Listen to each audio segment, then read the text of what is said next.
você que vai garantir que eu possa expressar sempre a minha opinião com base na verdade. Você pode entrar em www.paulofigueiredoshow.com/apoie, o link está aqui na descrição, e além de conhecer o meu site, que está muito legal, tem todas as notícias, artigos que você precisa ver, etc. Todas as minhas redes sociais estão lá. Tem duas formas de apoio. Uma baratinha, $7 por mês, que com o cupom de desconto que está aqui na descrição fica 5 por mês. Mas esses, os que estão prosperando, que Deus abençoou, que viajam, que compram carrão, que estão com relógio de marca, esses eu convido a se tornarem não só meus apoiadores, mas meus patronos Gold. $49,99 por mês ou $41 no plano anual. E aí você vai ser realmente meu patrono e vai ter um grande peso em apoiar o que eu faço. A gente faz as nossas reuniões, é uma reunião como se fosse de Zoom, né, Google Meets, onde a gente estava discutindo, cada um estava ouvindo opinião, a gente estava discutindo a reforma do judiciário, no caso da reunião, e de repente começaram a chegar os vídeos do que estavam acontecendo na Bolívia. E junto desses vídeos começaram a vir notícias de um golpe de Estado. Deixa eu mostrar para vocês um pouco do que estava se passando na Bolívia. Está entrando esta tanqueta prácticamente a Casa Grande, a Palacio Quemado, está ingresando, ha roto prácticamente la puerta de este vehículo, que está fuertemente armado. Ha roto la puerta, hay bastante uso de agentes químicos en este sector. Ustedes observan cómo ha quedado la puerta. Está prácticamente destrozada. Este vehículo ha destrozado la puerta de Palacio Quemado. Ahí hay personas, ustedes observan, que están tratando de abrir. Entendemos que lo van a abrir nuevamente. Han abierto la puerta de Palacio Quemado. Este vehículo ha roto prácticamente. Ustedes han visto en imágenes en directo lo que ha ocurrido. Y nuevamente los militares ya toman prácticamente Palacio Quemado, las puertas, lo que hasta hace algunos minutos no podían porque habían policías, entendemos que en la parte de adentro impidiendo esto, pero ya los militares han ingresado con este vehículo oficial. No sabemos si hay heridos o personas que estaban en la parte de atrás. No primeiro momento, quando vi isso, eu falei, não se trata de um golpe. Estranhei, porque a gente sabe, essas imagens aqui, blindado, etc., isso aqui não é, normalmente golpe não é assim. A gente aprendeu recentemente no Brasil e nos Estados Unidos que golpe, normalmente tem que ter a figura de alguns tiozões com a bandeira do Brasil, no caso com a bandeira da Bolívia. Não vi nenhum tiozão com a bandeira do país. Não vi ninguém rezando terço. Não rezou terço, não é golpe de Estado. Não vi ninguém cantando o hino da Bolívia. Não vi, não tinha. Não vi vendedor ambulante. Então, não configura golpe de Estado, a gente percebeu isso na hora, que não era um golpe de Estado. Mas aí vieram as notícias em seguida, dizendo, não, era um golpe, mas o golpe não foi adiante. E aí eu estava conversando, procurei muita gente, inclusive uma amiga que trabalhou no governo do Evo Morales na Bolívia, e não estranho, eu tenho amigos das mais diversas esferas, quando eu digo que eu tenho bastante tolerância política, é disso que eu falo. E ela falou, olha, nem eu sei o que está acontecendo aqui. Está estranhíssimo isso. Essa história está estranhíssima. Então, para me ajudar a desvendar essa história, eu vou chamar o coronel da Reserva do Exército Brasileiro, meu querido amigo, companheiro de tantas jornadas e companheiro de igreja no domingo também, o coronel Gerson Gomes. Gerson, seja muito bem-vindo. Pois é, né, Paulo? A gente, quando pensa que está tudo mais ou menos certo, que a gente pode colocar os olhares lá no Gilmar Palusa, você me sai com essa aí da Bolívia, né? Pô, a gente estava ontem à noite, eu estava já no modo relax, os caras me resolvem fazer um golpe fajuto, desfazer o golpe, a presidente da extrema-direita se posicionando contra o golpe. Fiquei muito confuso. Gerson, você é um cara que conhece muito de política da América Latina, meu guru, já teve em vários desses lugares, inclusive em missão, conhece, estuda a fundo. Eu queria que você me explicasse para o pessoal da audiência, primeiro, qual o cenário político na Bolívia?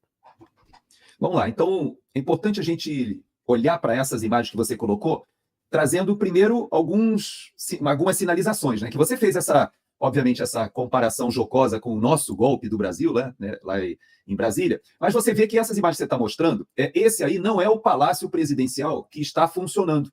Esse é o antigo. Então, essa encenação foi interessante, porque o presidente ele estava trabalhando no outro palácio, que fica um pouco distante. É bem próximo, mas não é aí. Bom, no entanto, foi feita toda essa invasão e tal, polícia. E o mais estranho ainda é que eu fiz o contato com alguns amigos também de lá e eles me falaram o seguinte, Gerson, todas as tropas foram chamadas ali para o local, mas tem munição real. O pessoal estava com munição de controle de distúrbio, gás lacrimogêneo, ou seja, você faz um golpe de Estado com armamento não letal. Quer dizer, tá estranho. Depois, ainda mais esquisito ainda, é o fato de que o presidente, que estava em segurança no outro prédio lá, ele se desloca para ir para esse mesmo local para receber os golpistas, né? E aí fala, aí tem toda uma parte que você depois pode provocar. Mas vamos à sua solicitação do contexto. Mas... Eu fico muito confuso, Gerson, porque é uma história um pouco sugênere. Você tem você tinha o Evo Morales, depois você teve toda aquela confusão nas eleições, com problemas com observadores internacionais, questão, não vou falar aqui a palavra mágica, mas uma eleição pouco transparente com a vitória da esquerda. Depois você teve uma prisão da presidente, e agora que está, inclusive, falando no Twitter que não apoia esse golpe. E, no entanto, eu estou vendo na Globo News que há uma articulação da extrema-direita global para derrubar a esquerda, etc. Eu fiquei confuso. Você pode explicar o cenário político da Bolívia para a gente? Que eu sei que você conhece. Vamos lá. Então, primeira coisa a gente entender é o seguinte. Hoje, quem governa a Bolívia é um representante, se a gente quisesse comparar, seria a Dilma Rousseff do Lula ou o Fernandes da Cristina Kirchner. Então, a primeira coisa que a gente contextualizar... Então, Luiz Arce está para Evo Morales, assim como Dilma Rousseff estava para Lula, digamos assim. Perfeito, fica fácil até para a audiência entender. Então, ele era o ministro da Economia do próprio Evo Morales, ele era amigo pessoal do Evo Morales, e veja que o golpe que aconteceu na Bolívia, ele aconteceu, na verdade, quando o Evo Morales tentou o seu 4º mandato. Vamos lembrar que o Evo Morales ele foi eleito a primeira vez ali em 2006, ele muda a Constituição fazendo aquela receita que todo o Foro de São Paulo fez, seja na Venezuela, seja na Nicarágua, até foi ventilado se fazer na Argentina, e cada país tentou fazer a mesma coisa. No Equador foi feito, no Peru... No próprio Brasil houve essa discussão de aumentar, acabar com o limite de mandato, né? Exato. Então, você vê que a ideia inicial era ele mudar a Constituição, ele conseguiu, e aí só que ele deu uma jogada interessante aí, a primeira semelhança com o Brasil que você pode resgatar, é que ele dominou a parte da justiça, o Supremo Tribunal Federal da Bolívia, vamos dizer assim, ele nomeou, ele colocou ali o pessoal do lado dele, e eles autorizaram não somente a mudança da Constituição, como ele ter uma segunda reeleição que não era prevista no texto constitucional. Por quê? Porque ele argumentou que aquele primeiro mandato dele foi na Constituição antiga. Então ele tinha direito a mais 2. Então com isso ele fez 3. Só que quando ele estava terminando o terceiro e viu que não tinha jeito, ele resolveu fazer um plebiscito para ver se eles autorizariam que mudasse a Constituição de novo e ele ficasse um 4º, 5º, 6º.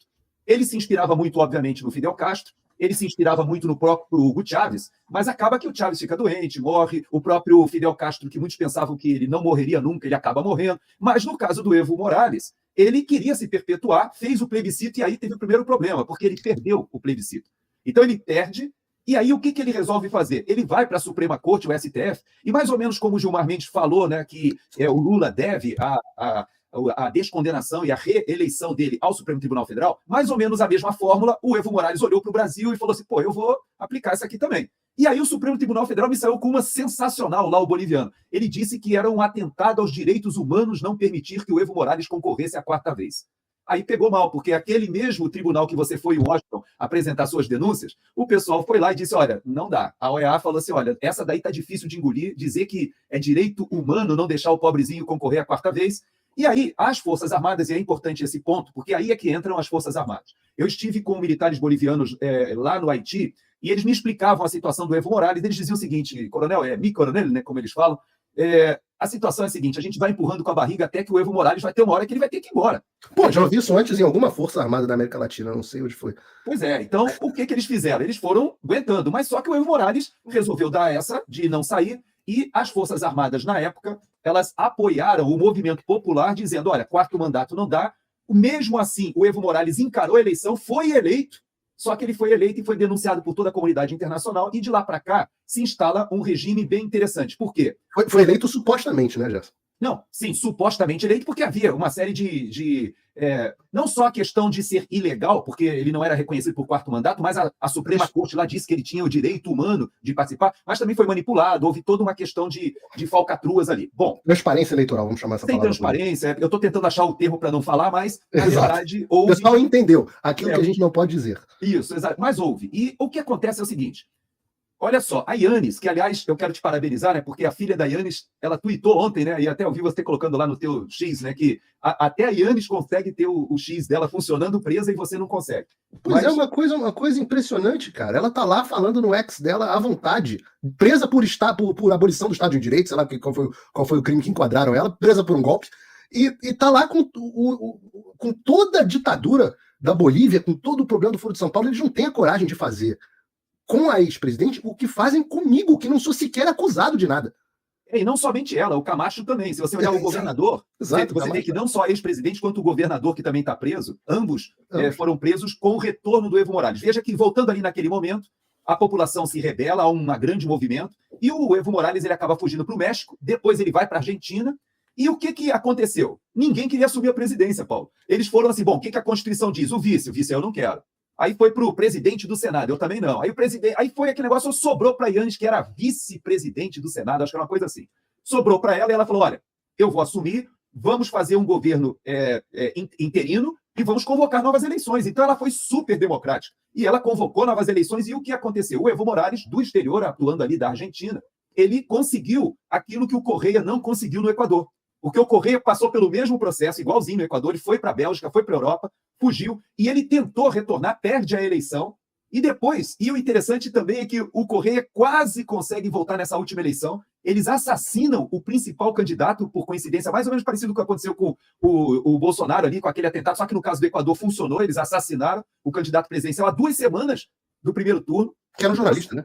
Era jornalista também, era um cara muito ativo, mas ele era principal inimigo do Correia. E do Foro de São Paulo, e do tráfico de drogas, ele era um cara muito opositor. Do tráfico de drogas. E ele, inclusive, ele dizia que ela, a candidata do Correia, dizia que se ela fosse eleita, ela ia trazer o Correia de volta. Ou seja, ela ia conseguir chamá-lo para ser ministro, uma coisa assim. Bom, conclusão, no Equador não funcionou, o Noboa foi eleito e tal, mas na Bolívia, o que acabou acontecendo é que sim, o Arce foi eleito, ele era o preposto do Evo Morales. O Evo Morales volta aclamado lá pela população de esquerda, há um grande movimento de esquerda na Bolívia, e ele volta, só que aí acontece o problema que eu quero comparar com a Dilma para o pessoal entender. Imagina que a Dilma, ela está lá no primeiro mandato dela, tal, gostou de ser presidente, e aí ela chega e fala assim, olha, eu vou mobiliar o STF e vou fazer o seguinte, eu não vou deixar o Lula retornar, não. O Lula não pode ser inocentado, eu não quero concorrer com o Lula, não, eu quero ficar eu mesma no poder. Foi mais ou menos o que aconteceu com o Arce, porque o Arce, ele mobiliou a Suprema Corte lá da Bolívia, eles negaram a possibilidade do Evo Morales se candidatar no ano que vem, porque ele diz que vai se candidatar, achou o Partido Socialista lá da Bolívia, e o Arce hoje, em tese, ele é o arqui-inimigo do Evo Morales. Eu digo em tese, porque é muito difícil a gente conhecer esses bastidores, seria mais ou menos como se fosse uma briga entre o PT e o PCO, né? Porque de vez digamos, uma ala se a Dilma quisesse ficar no poder e o Lula quisesse voltar, uma briga interna dentro do PT, digamos assim. Exato. Só que na Bolívia, o que aconteceu? O pessoal meio que descondenou ali o Evo Morales, mas não permitiu que ele se reelegesse. Aliás, era isso que muita gente dizia que no Brasil, se a nossa Suprema Corte tivesse tido o mínimo, né, de coerência, eles poderiam até descondenar o Lula, mas jamais tê-lo tornado elegível, né, como aconteceu. Mas no caso do Evo Morales, ele está impedido de competir ou de participar da eleição do ano que vem pela corte que está mobiliada pelo Arce. Então, esse é o impasse que temos hoje. Agora, do ponto interessante, de vista um impasse, então, interno da esquerda, uma tensão... E houve, inclusive, uma convocação de greve por parte do Evo Morales contra problemas com os caminhoneiros, se não me engano. Contra o Arce. Contra o Arce. Então, assim, como se o Lula tivesse convocado uma greve de caminhoneiros contra a Dilma. Exatamente, a tua comparação está perfeita. Ou que, de alguma forma... no caso da Argentina não dá para comparar, porque a Cristina ficou de vice, né? Ela ficou ali segurando o Alberto Fernandes. Mas no caso do Lula, está perfeita a tua comparação. Então, o que aconteceu? A Bolívia hoje, Paulo, e é importante a gente abrir esse parênteses, porque você conhece a economia mais do que eu. Esse parênteses é fundamental para a gente entender que hoje a Bolívia está enfrentando a sua pior crise econômica em décadas. Para vocês terem uma ideia, há poucos anos atrás, a Bolívia tinha mais ou menos ali uns 15 bilhões de dólares como reserva cambial. Então, isso permitia a Bolívia vender, exportar, importar. Dizem que o período do Evo Morales não foi um período economicamente desastroso, né? Pelo contrário. Houve crescimento econômico. É que eu sempre não coloco só o crescimento econômico na conta, mas ele nunca adotou as reformas socialistas, estatizantes, dirigistas do Maduro ou do Chávez na Venezuela. Ele adotou um regime, pelo contrário, com mais presença do mercado, etc, e a economia cresceu. Ele foi jogando, mas só que o próprio Evo Morales, ao final, naquela fase em que ele começou a radicalizar ali no seu terceiro mandato, ele já começou a ter dificuldade na economia também. Mas o fato é que o Arce ainda foi eleito dizendo que ele era o ministro da economia do Evo Morales e que ele ia manter a mesma política. Mas o fato é que hoje, para você ter uma ideia, a Bolívia não tem gasolina e diesel. Eles importam quase 70% do diesel e mais da metade da gasolina, 50 e poucos por cento da gasolina. E mesmo com aquelas refinarias que o Lula deu de presente lá para o Evo Morales, mesmo assim, a Bolívia ela depende da importação, só que hoje, só para a gente dimensionar, ela sai de mais ou menos 15 bilhões de dólares de reserva cambial e hoje está batendo ali entre 1 e 2. Ou seja, não tem dinheiro suficiente sequer para você rodar nas transações de exportação e importação. E aí o que começou a acontecer? Não só falta combustível, como falta uma série de itens que são insumos necessários até porque são importados, mas também tem o aspecto do próprio povo não poder usar o dólar. Então, o que aconteceu? O dólar foi congelado, o pessoal que tinha títulos, inclusive bolivianos, ali para 2028 e tal, começaram a despencar, e tudo isso foi acontecendo e ninguém falava nada, porque a Bolívia é um país tão pequeno, no meio do continente, não tem saída para o mar. Aliás, mais uma questão jocosa, né? Foi preso junto ali o comandante do Exército e o comandante da Marinha. Então, a Marinha, o meme, obviamente, correu solto, né, nas redes sociais, que a Bolívia, junto com o Paraguai, são os únicos dois países, né, que nós temos na América do Sul que não tem saída para o mar. Mas aí, fechado esse pequeno parênteses jocoso, o que aconteceu foi que a Bolívia hoje ela tem um presidente com 20 e poucos % só de apoio popular, com seu arqui-inimigo, que divide o Partido Socialista, conspirando contra ele, mobilizando, inclusive, os sindicatos dos cocaleiros. E não podemos esquecer que o Evo Morales foi o primeiro presidente indígena, né, da Bolívia. Ele tem um apelo, uma ligação, né, muito grande com o movimento indígena, né, na Bolívia, que tem nada a ver com o movimento indígena de outros países, porque o indígena na Bolívia ele é aculturado, ele de fato está inserido na sociedade. E ele faz esse movimento para mobilizar o país em greves e bloqueando estradas contra o Arce. Então, é nesse contexto que acontece esse pseudo-golpe. Então, você tem um país em crise econômica, com uma divisão dentro da esquerda, um presidente altamente impopular e uma força armada que está deixando a coisa correr para ver onde é que vai dar. Aí, aconteceu isso dessas imagens que nós vimos ontem. Imediatamente, a gente espera que fala assim, bom, se o golpe é da extrema-direita, a gente vai ter um posicionamento das pessoas da extrema-direita em favor, ou, né, eles prometeram que iam restaurar a democracia, que iam soltar as pessoas e tudo mais, e no final das contas, a gente teve uma posição completamente diferente, como a gente falou, da ex-presidente, dizendo, olha, tá aqui a notícia, a manifestação dela, ela diz que era contra, repúdio total a mobilização de militares na Praça Murilo, com o objetivo de destruir a ordem constitucional. O MAS, Movimento ao Socialismo, partido governista, com Arce e Ivo, ela coloca os dois no mesmo saco, deve ser retirado por meio do voto em 2025. Os bolivianos defenderemos a democracia. Eu fico sempre curioso, porque pô, se a história é que roubaram a eleição na Bolívia, ela acredita que vai resolver a questão através do voto, bom, tudo bem, cada um acredita no que quiser. Mas o fato é que ela se manifesta contra. Daí vem a questão do general o Zuniga, que dá a seguinte declaração. Crítica esta semana. Entonces es necesario preparar algo para levantar mi popularidad. Então, essa semana vai ser crítica, é necessário algo para levantar a minha popularidade. No hay necesidad, yo me encuentro tranquilo. No, usted ve conmigo. Tiene general, por favor. Entonces me dice, y le pregunto, ¿sacamos los blindados? Então me perguntou, trazemos os blindados? Para cá? El lunes, na segunda, domingo, en la noche, ya los blindados empiezan a bajar. 6 cascabeles e 6 urutus. Brasileiros. Não, inclusive brasileiros, né? Cascavéis e urutus são vocês essa geração mais antiga, foi a geração que eu recebi lá na década de 80 e que já foram, inclusive, doados até para a Bolívia, foi nem vendidos, foi doado. Pô, coitados bolivianos, vocês estão aceitando as nossas doações da década de 80, a situação está feia lá. As 14 Z del regimiento de Achacacho. ¿Ya? Achacacho.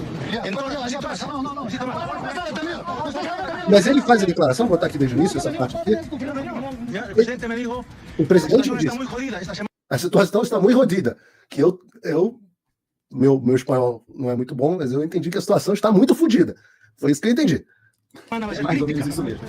Mas você vê que essa imagem que já rodou o mundo todo, ela tem muito a ver com as explicações. Você veja que nós tivemos no Instituto Interamericano, né, que nós dois frequentamos aqui em Miami, né, e eu vi justamente a declaração do presidente do Instituto, que foi ministro da Defesa da Bolívia. Então é alguém que conhece muito a situação da Bolívia.